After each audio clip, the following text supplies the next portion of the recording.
el 13 de marzo del 2020, Pedro Sánchez anuncia el estado de alarma para frenar el coronavirus. Siguiente. Bueno, el 21 de marzo estábamos confinados y había que dar alguna ilusión. Eran días muy duros, solo se oían malas noticias y el tuit del 21 de marzo, espero equivocarme, pero esto va a parecerse bastante a esto. Creo que empezará a mejorar a partir del 30 de marzo.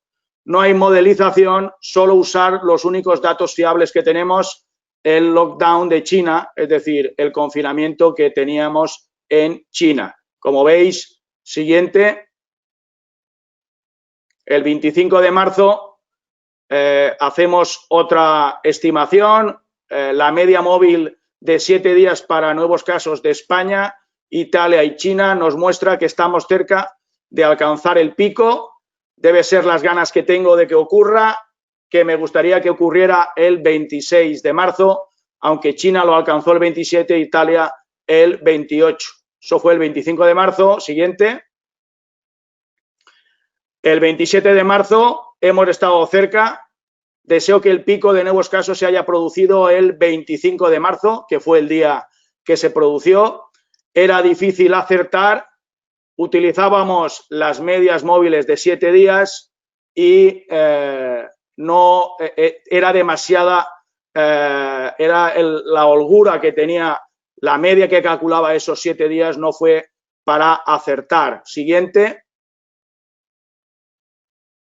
Bueno, el 27 de marzo las medias móviles de 3 y 5 días hubieran capturado el pico del 25 de marzo. Yo preferí la media de 7 días para tener una estimación robusta a costa de no afinar. La primera lectura es que fuimos capaces de predecir con cierta fiabilidad cuándo se iba a producir el pico y basado fundamentalmente en qué había pasado en China y qué había pasado en Italia, que eran los países que se habían adelantado la pandemia. Siguiente. Bueno, el 1 de abril ya pusimos un tuit sobre las máscaras son efectivas, hay que llevarlas sí o sí. Recuerdo, lo tenéis a la derecha, que el gobierno reguló el uso obligatorio de la mascarilla el 19 de mayo, casi 60 días después de esta información estaba disponible y tardamos mucho y por eso se prolongó el confinamiento.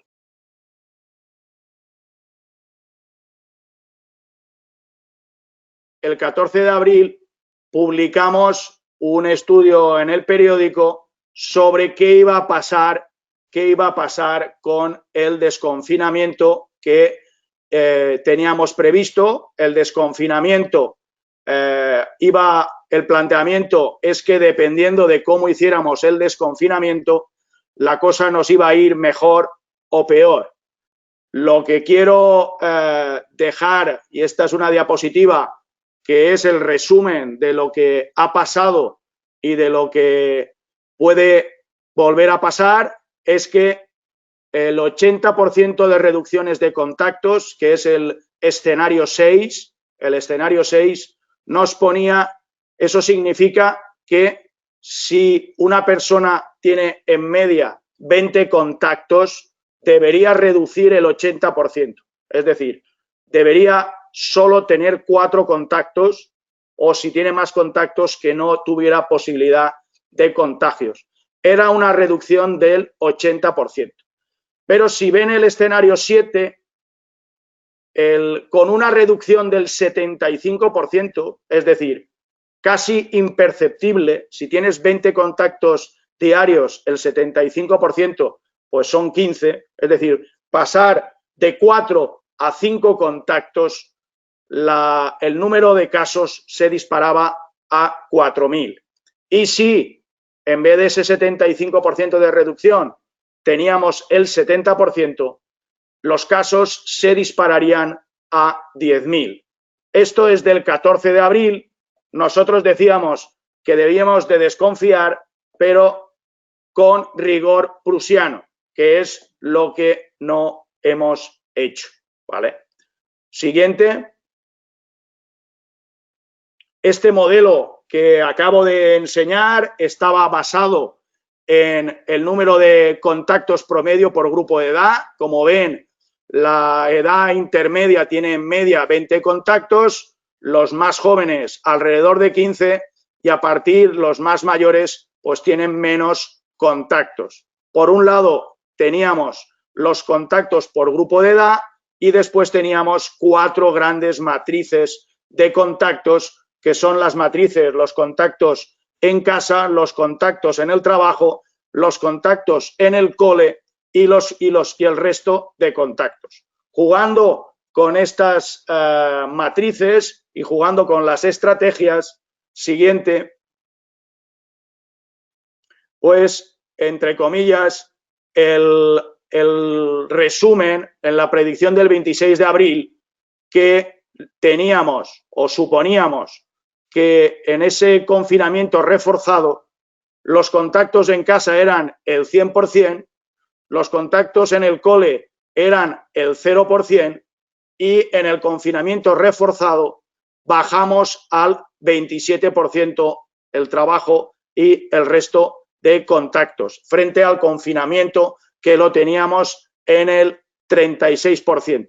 Esto nos daba una estimación de que razonablemente estábamos prediciendo el comportamiento de la pandemia.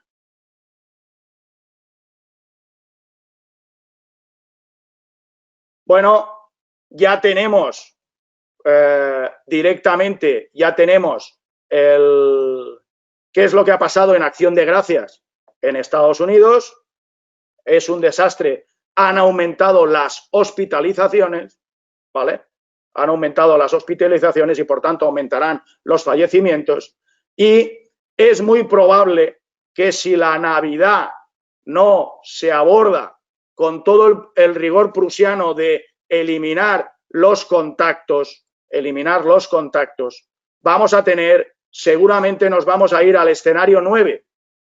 Es decir, podría dispararse a más de 17.500 casos.